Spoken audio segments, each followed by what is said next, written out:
Hello and welcome to the Australian Grand Prix. Welcome to the Albert Park paddock and to your weekend warm-up. Welcome along to Will Buxton and Lawrence Barretto, who join me. And how jet-lagged are we? Ridiculously. Yeah, absolutely. Have you had insane. any sleep? I've not done this race in 3-4 years. I've completely forgotten how to do it. I slept on the wrong flights. I've slept about 3 hours a night. Yeah, I feel rotten. I've never been to Australia, therefore never done this race, so I've got no idea what I'm doing. Lawrence, how are you? Yeah, I'm lacking sleep, and if the weather was nicer, it would make me feel a lot better, but it's just starting to rain. Yeah, not good. I know, we'll do the this conditions I was quickly expecting. to stay dry. Talking of quick, let's recap the last round before we get on to all things here in Australia. The boys are arguing over who's going to do it. I've been told it's my pick who gets the 60-second recap. And I'm going for the guy who's had the least sleep, and that is Will Buxton, because Lawrence always does it. Come on, step up. The Saudi Arabian Grand Prix. I wasn't in Saudi, to be fair. Neither was I. No, none of us were. We all had a race off. Okay, so in 3, 2, 1, Will, 60 seconds, the Saudi Arabian Grand Prix. Off you go. Sergio Perez on pole, but was beaten to turn 1 by Fernando Alonso in the Aston Martin, who held his own for a few laps until Checo in the ridiculously strong Red Bull retook the lead, and there he stayed until the checkered flag. Max Verstappen starting from way down the field after leaving qualifying with a car issue. Made his way through, duly aided by Lance Stroll's retirement from the race, which brought out the safety car. So it was a Red Bull 1-2, Fernando Alonso P3, but behind him, possibly surprisingly, the two Mercedes cars, who proved to be faster than Ferraris in race conditions, who again are struggling with... Someone walking through the shot, it's okay, they're going to paint over this anyway. Who are struggling with their tyre wear. Then it was the two Alpines, and then in 10th place, Kevin Magnussen, who took the points for 10th place in the dying laps with a beautiful move on Yuki Tsunoda. There were some lovely overtakes, weren't there? That was very impressive. What time? Oh, 50 seconds How many with somebody rehearsals walking did you through. do? Not one. I mean, I did a kind of I one. heard you rehearse because I walked I up. wasn't rehearsing. I was telling practiced Lawrence what beforehand. happened, because Lawrence said, don't make me do it. I can't remember what happened. Well, I'm impressed. Rehearsal or not, it's pretty good. Thanks, mate. But here we are in Australia, and as I mentioned, this is my first time here. I'm so Look, it's excited Daniel to be Ricciardo. here. And it's Daniel Ricciardo, another man very excited to be here. What a smile he has on his face. And it's great to see him back in this paddock, albeit not driving, but in that Red Bull third Don't driver remind role. us. It's not fair. I know, but good to see his smiling face back in the paddock. But Australia, I'm super excited for this one. I think everyone's super excited for this one. There's always a great buzz here. It still feels like the first race of the season, walking in through those gates and walking into this paddock, even though it's been raining for the last couple of days. But yeah, a lot of expectation, of course, at Red Bull. What's going on between the two drivers? Are Aston going to be as good here as they've looked? Could they be even stronger? A lot of noise out of some of the drivers today. They think Aston could be really very good here this weekend. Yeah, you chaps have been speaking to the drivers predominantly today. I've had a morning off. Good. Had a morning Half day, with Laura, Red Bull, half which was day, great. yeah. It's a hard I've done life, half Laura, day. hard I'm not life. even going to lie about it. I really have. But yes, you mentioned there, of course, Red Bull back-to-back 1-2s for them. The first two races of this season have been sewn up by them. They lead both driver and constructor championships. The story, though, for us remains Aston Martin and this pace we saw in testing and how sort of dominant they are over the rest of the drivers. For Fernando Alonso, it was the podium last time out, as you say, that was, then wasn't, then was again. Yeah, it took 4 hours, I think, to get the final result out of it. But Fernando fully deserved that podium. I think he's fully deserved the performances that he's delivered all season long. These are the Fernando that I think we've all wanted to see since he came back to Formula One. And Will kind of touched upon the fact that teams are thinking Aston are going to be so strong around here. This circuit's very similar to Jeddah in many ways, and the Aston was so strong there. We didn't really get to see what Lance Stroll had as well. And yeah, I do think they're going to be the second best team around here. Oh, it's exciting, isn't it? But the actual penalty that was applied and then taken away, and then applied and then taken away, and however many times, to Fernando Alonso's car, I guess that's going to be some learnings for the FIA, isn't it? They've already made changes for this weekend. So the grid boxes, we've seen now 2 races, 2 penalties, one for Ocon, one for Fernando Alonso, for being outside, one tyre outside of the grid box. They've widened the grid boxes by 20 centimetres, and there's now a line right down the middle of the grid box, so the drivers will be able to line up the car and pull it in and not be either side of those. So hopefully we won't see any more of those penalties, because there was a slight tweak to the wording of the regulations over the winter, which is why they were pinged for those. It's interesting it was only those 2 drivers, because there were a couple of drivers that were out of position other than them, but they were the only ones that got pinged for some reason. But let's not go into that. We'll move along to Red Bull, and indeed to Checo, as you said earlier, king of the streets, and we're here at another street circuit. I think this is one of the only ones that remains for him to win in terms of here in Canada. They're the 2 that remain for him to win on the street circuits. Yeah, this should suit him.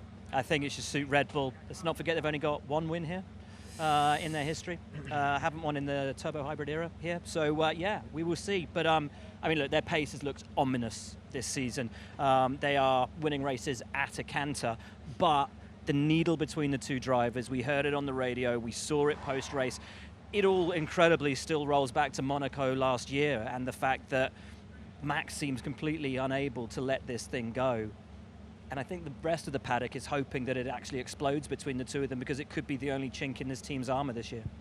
I'm going to sort of play devil's advocate a little bit because, as I say, I did spend some time with them this morning. I was chatting to the drivers and I saw them off camera and on camera and they were incredibly relaxed, chatting, laughing with each other. So it may be that actually off away from the racetrack, they are able to be in that relationship with each other. But then here, it's business. Helmet on, visor down. Exactly. Red mist. I think the only way that there's going to be some needle there is if Checo gets on a run of results and puts Max under pressure. And, you know, he's very good at the next race in Baku. Again, Miami and other street circuits straight after that. And if he can kind of build some momentum, then it'll be interesting to see how Max performs and how he reacts to that. But I think if Max kind of pulls away, that kind of needle between them will fade very quickly. Yeah. So it's kind of all down to Checo, really, to kind of give us a fight to look forward to. Oh, it's exciting, isn't it? And ominously, perhaps for the rest of the paddock, Max Verstappen very happy indeed that we have a fourth DRS zone that has been introduced here, meaning this will be an incredibly fast race for a very, very fast car. But let's hear now from Sergio Perez. We hopefully are able to keep the momentum going for the team. It's been a great first two races, but there is a long way ahead of us. So, yeah, it will be very important to keep ourselves every weekend is a new challenge. And while Aston Martin and indeed Fernando Alonso are very much enjoying taking the fight to Sergio Perez and Max Verstappen of Red Bull, two teams who we thought would be doing that, Ferrari and Mercedes, have fallen a little bit short thus far this season. Will, for Ferrari, is it fair to say there is frustration at the moment? We heard it sort of through the race radio last weekend with the Charles Leclerc under the safety car conditions, but perhaps there is clarity in the direction they need to go down, or the changes that need to be made? They need a faster car. That's clear as day. It's really that simple. You know, they knew where the deficiencies lay in last year's car. And in attempting to resolve those, they seem to have lost the advantage that last year's car has had. So I mean, don't forget, yes, we are under a new era at Ferrari under Fred Vasseur, but it's going to take a good half a season until any of the changes that he rings at the team have any effect. This is still a hangover from the direction the team has put in under its former leadership, because you can't just immediately turn things around. But yeah, spoke to both the drivers this morning. They said they have no time scale as to when the upgrades will arrive that they need on the car, but there is a very definite plan in place for where they need to go. They just don't know how long it's going to take for that to arrive. So if you are Tifosi, yes, I think you're going to have to keep your powder dry for a little bit. Charles was saying, look, it feels like a very long time since this time last year where they turned up and won the race, but it also feels like it's going to be a long time until they're back in that position where they can win races. It's frustrating for Charles Leclerc, who went to Ferrari to win a world championship. Yeah. Both drivers stating they wanted to win a world title, Lawrence, last year. Yeah, and I think it must be hard, particularly for Charles, who was fighting for the title early last year, to really accept that this year is not going to be the year that they're going to be fighting again. And then you've got to think, well, how long is it going to take them to catch up? And like Will was saying, these things aren't a work of a moment. Even if they do make changes later in the season, Red Bull are going to be improving themselves, and it could be a significant amount of time into next year, into maybe the year after. So it just depends how quickly they can kind of catch up and develop, and maybe take advantage of that. They'll have more wind tunnel time, for example, in CFD development time than Red Bull. Can they make those runs pay even more? I understand that they're kind of now thinking about moving towards this Red Bull concept and this Aston Martin concept, and away from their very specific design, which, like Will said, had real strengths last year, but doesn't really seem to have carried over this year. And a lot of teams, I think, up and down this paddock are thinking, kind of got to go the Red Bull way if we're going to be competitive. Toto Wolff says, I was about to say, I would have absolutely no issue in copying what Red Bull have done. We'll even put a little bull sticker on the back of it. We don't care. Like, we just want to go fast. It doesn't matter to us how we do that. But you find that, you know, every time there's a new set of regulations, everybody has their own unique way of going about it, and very quickly everybody starts to converge around the one idea which proves to be the fastest, and at the moment that is the one that Red Bull have turned up with. Yeah, absolutely. And Lawrence, you spoke to Lewis Hamilton earlier in the pen. What's the mood like in the Mercedes camp? He was in actually very good spirits, and I know that at the moment he's not got a car that can fight for the World Championship or even wins or at some stage podiums. But he was kind of looking at it really very realistically and kind of feeling like at some point in time the team are going to get on top of their problems. They're working hard back at the factory.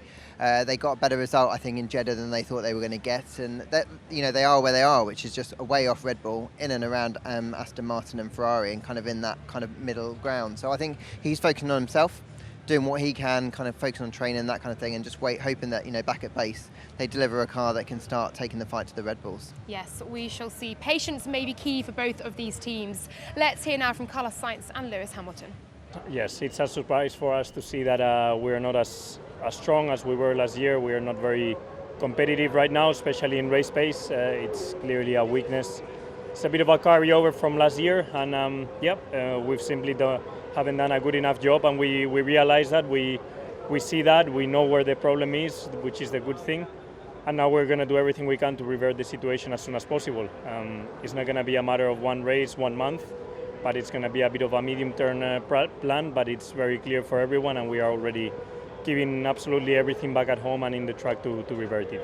The atmosphere in the team is positive. I think people, of course, everyone knows that we're not where we want to be, but I think everyone's encouraged by this already, the kind of steps we have taken, but also just knowing that if we put our heads down, if we really chip away at this, we can make a difference. We already did that last year, but we can do it better, bigger and better than we did last year. So lots of work going on, and in terms of myself, I'm just trying to make sure that I'm staying consistent, trying to make sure that I'm training quite a lot in between races, and just trying to make sure that I am the fittest I can be for when at some stage I do get the car that we've all been hoping for. Double points, positivity and promise, I think it's fair to say, for Alpine Yes. in Saudi Arabia. Very much so, and that was a team who really came out of pre-season testing feeling very confident, and then kind of had their hopes and dreams shattered into a million pieces by Aston Martin.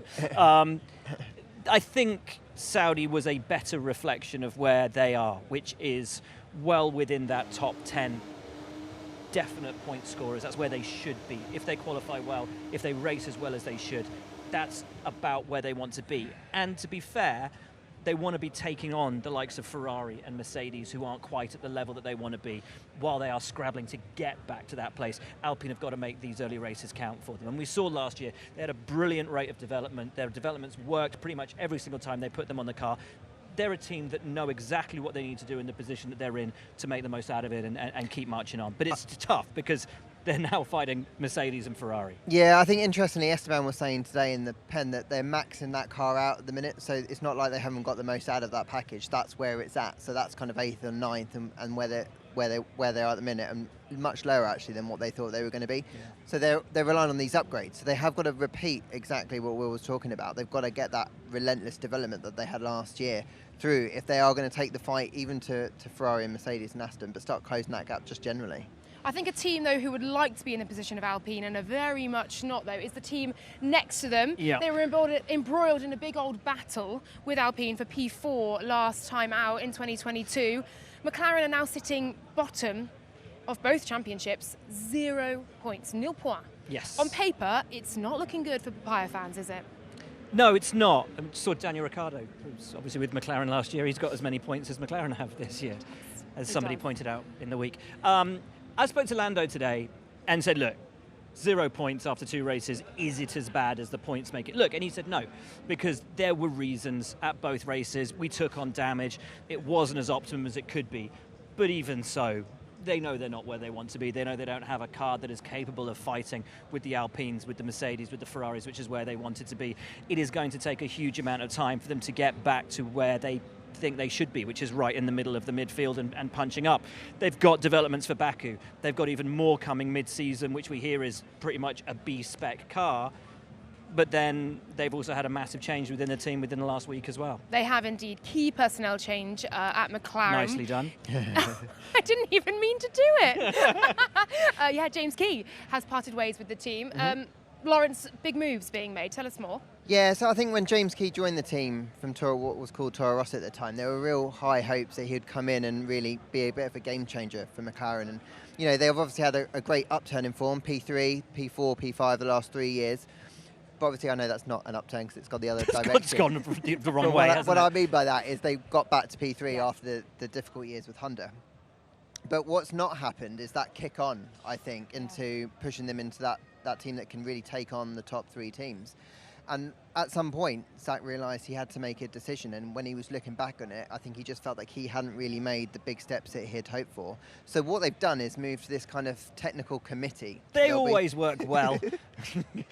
Well, yes, there isn't a lot of history where I could point to that it's worked well in the past, but there's always a first. There's always a first right? time, isn't there? Okay, Yeah. and they have got some very good people on this committee. Peter Prodromou, who's been at the team for a very long time, he heads up the aero element. They brought in David Sanchez from Ferrari, and he's a designer who I think is very highly rated. I think when you kind of look at collectively what they've got good people in good positions. They're actually doing further recruitment as well, bringing in people from other teams, including Aston Martin. So I think if they're bringing all this wealth of experience in, and they can get this committee working effectively, then actually it could be a good thing. But yeah, we've not seen it yet. We've not seen the success of this project. But that's what McLaren have got to do. They've got to change things up, because if they are going to make that big step forward, they've got to do something differently. It's going to take time, though, and I just don't think we're going to see McLaren make these steps this year, maybe not even next year, maybe not even in 2025, because things just take time in Formula One, and the wind tunnel's not up to speed yet. We've got teams like Aston Martin, that massive facility that they've just put in. The competition has just got so much harder. The field is so much closer. To make those big steps like McLaren did from where they were to P3 in the constructor, you just can't do that anymore. And it's always harder to move back up the field. Maybe a P10 result would help them out. They get all that extra wind tunnel time with their new wind tunnel. That is true. You're right. You get much more wind tunnel time if you finish P10. The problem with that is you get much less prize money. So it's just. But they're pulling in all the sponsors at the moment, aren't they? So it's the secret master plan. Finish so this P10, is the Will Buxton approach to running a Formula 1 team. I don't run the team, mate, but it appears to be Zach's approach. Let's finish 10th. Let's get the extra wind tunnel time. We've got all the extra sponsors. Nail it in 2026. It is a long-term project, isn't it? Because obviously Sanchez doesn't come in until 2024 on gardening leave from Ferrari, and so they're looking very much ahead to 2026. But that doesn't give much reassurance to McLaren and McLaren fans right now, does it? Is there anything that can be done in the interim, in the immediacy? Well, I also think we don't need to panic, I think. They're not P10 in the championship in terms of that's not the car they've got. P6, maybe P5 at best in the top teams. Ranking on. So I don't think we need to stress too much about it, and on their good day, like Lando was saying, they can score points. I think it's what it will be a slightly greater concern is how they can make that big step quickly over the next couple of years, and with that, like I said, with the field compressed so much, it's not going to be horrible, and it's not going to be a hard watch if you're a Papaya fan. It's just probably not going to be the glory that they were hoping for maybe 2 years ago when they were on that upward trajectory. So McLaren just hoping for a weekend to all come together for them. Alfa Romeo with somewhat mixed fortunes, I think, so far this season. A great first outing in Bahrain, fastest lap for Zhou, Bottas in the points. Saudi Arabia wasn't all that. Bottas, I think, damaged with the car. Zhou, P12, just outside the points, but they're probably hoping for a bit more. Yeah, it's been two very different races for them, but I think that just shows how close, how tight this midfield is, and how much the very specific nature of certain tracks will play to certain teams' strengths. They know that they're not going to be punching for points every single weekend, and that's why they've got to maximise those opportunities when they come to them. It's why they made that decision to pit Zhou for the fastest lap in Bahrain, even though they knew he wouldn't get the point for it, because he was outside the top 10. So they're already thinking about, right, well, we can nick that off somebody that we might be competing with, who I think was one of the Alpines who had it at the time. So they're thinking already about how tight that midfield battle is going to be and how they can actually take points off their rivals and not just about scoring them themselves. They're playing it smart. You know, as we're saying, this track might be quite similar to Saudi Arabia. So they may have a struggle this weekend as they did 2 weeks ago. But yeah, look, they're in a good place, just outside the natural order of the top 5 teams. But on their day, when they take their opportunities, they can punch within. Can we have a moment for Valtteri Bottas, please? Because, good Lord, the man is living his best life. Oh, yeah. Strolled into the paddock this morning, the mullet was out, he had his cycling tan lines on in full show, he was in a T-shirt tan. vest. He was loving it. And he said this feels to him like a home race of sorts. I'm absolutely loving it. The locals love him. Like he's essentially an honorary Australian. Yeah. He's now, embraced as in a bogan. which Yes, he has. I love it. He was driving V8 supercars last week. He was launching his own gin here as well. Like he's just having the time of his life. But he was quite a pain to say, but I'm focused on the racing. Like it's important to have a good weekend here, and I still think he's driving as well as ever, really. And I think that's what's really important. He's doing all of these outside things. He's having the best time coming in that. I wouldn't pull it off personally. The flip flops and the tank top type thing. It's not How my many pairs of look. flip flops have you got in your Imelda Marcos wardrobe at home of thousands of pairs of shoes? Only 14. Only 40. 14. 14. You actually got 14 pairs of flip flops. Yeah, they're all in the base of my 67. I was actually shoes not really shelves. being serious, but that's This insane. was a joke. Really? Yeah, because I need a different colour depending on what I'm wearing, right? So yellow, green, red, blue. Sorry, this is taking a difficult turn, hasn't it? But yeah. Okay, we're going to just digest that. Will's done. Let's hear from Valtteri Bottas. It's always a good time here. It's I love it here. That's no lie. But also love all about the Grand Prix as well, and that's why I'm here this time. And you've got a car, it looks like, that if you can get everything right with it and set up in the right way, could really be competing for points at the moment. Getting some good points is definitely a target, and it is realistic, I believe. But let's see as the weekend goes on and how things develop. But it's not going to be down to the lack of support for sure, and the atmosphere. Will and I are still reeling from Lawrence's admission. He has 14 pairs of flip-flop, but we're going to do our best to finish this as we have flyovers overhead here in Albert Park. We move on to Williams, just behind us, and it's a really positive start for them. I think everyone had them around P10, P9 in testing in our running orders that have been blown out the water by Williams. So I think have had a really positive start, and where they have thought they weren't necessarily going to suit the track they were in, the package wasn't there. Wow. That's impressive. It's very cool. That's impressive. Williams have had a great start to there. the season. Great start to the season. I think, you talk to James Fowles and he's so impressed with what he's found. Obviously, there are so many changes that he wants to make to the team to take them up to the level of being consistent midfield contenders. But the car that he has at his disposal, that they've created and what they're able to extract from it on the weekends, I think has impressed everybody, in particular has impressed James. They are, and they know they can be, consistent point scorers, which is why they were so disappointed in Saudi Arabia to come away without a point that weekend, because honestly, right now, they are punching well above their weight. What a position to be in for Williams, though, to be saying we can be consistent point scorers. So what's possible for them here? We've got a circuit not entirely dissimilar to the street circuit we saw in Jeddah. I think that's why Alex is so excited about this race weekend, because obviously he had that great result here last year, ran basically one set of tyres for most of the race before that late change and got that point in the end. And he knows that because the car was strong in Jeddah before those brake issues, it should be strong around here as well. He said it's the best Williams that he's ever driven. I think what he's very excited about is, like Will said, lots of low-hanging fruit, I think. Lots of changes that they can make in the short term to make these steps forward. And because the midfield's so tight, and they're in that mix at the minute, if you get everything right, operationally, strategically, you can actually really get some big scores during the course of the weekend. And Williams seem to understand their car really well. They can find a setup direction very quickly into a weekend, based on a sample of 2, admittedly. And I think if they can keep doing that, when you score heavily at the start of the season, that can be a game changer come the end of the year. Absolutely. Positive signs then at Williams for Haas. A point for Kevin Magnussen. Last time out in Saudi Arabia, he nicked it in the final lap or so with a great overtake, as you mentioned earlier. I think, similarly to Williams, they're probably in a slightly better position than they anticipated based on the race pace fears they had. Yeah, so after testing, they knew they had a decent car over one lap, but race pace, they were dead in the water, basically, that they were just going to drop. And that's what we saw in Bahrain. Decent quali pace, dropped away in the race, which was why Jeddah came as such a surprise to the team, that they could hang on, that they immediately made the changes. They rung the changes after Bahrain and saw an immediate step up in race pace when they got to Jeddah.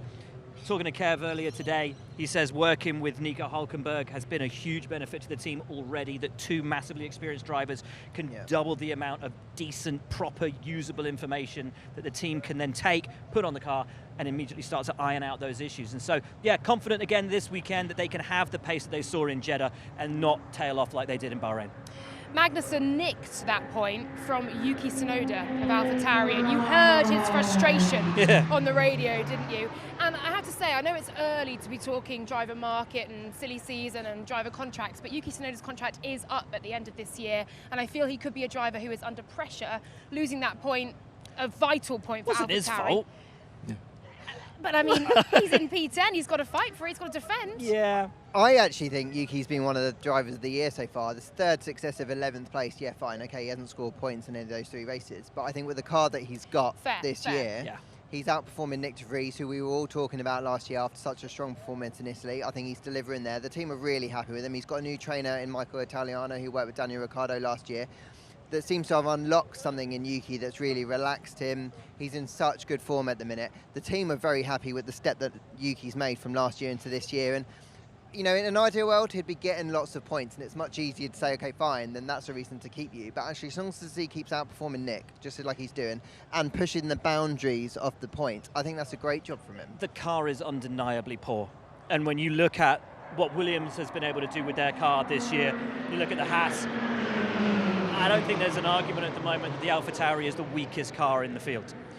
With James Key becoming available again, could we see him returning to his old home at AlphaTauri? I don't know. Maybe that's a little bit in the future. But right now, they're 10th, plain and simple.